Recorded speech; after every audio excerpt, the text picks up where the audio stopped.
میرا حضرت صاحب سے یہ سوال ہے کہ جس آدمی کے اوپر جھوٹا الزام لگ جائے تو اس کو کیا کرنا چاہیے؟ جھوٹا الزام لگ جائے صبر کرے گا تو اجر کا حقدار بنے گا. ظاہر ہے کہ جس نے جھوٹا الزام لگایا وہ تو سخت گناہ گار ہے.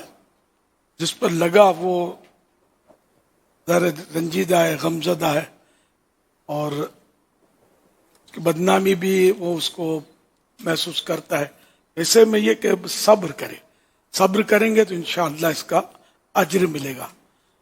اور اگر شریعت کے شریعت کے دائرے میں رہ کر وضاحت کر سکتے ہیں تو بالکل وضاحت بھی کرنی چاہیے، تاکہ یہ کہ مسلمان کی عزت کی اپنی اہمیت ہوتی ہے، اس کی عزت خراب نہ ہو. اللہ پاک عافیت نصیب فرمائے. صلو علی الحبیب صلی اللہ علی محمد.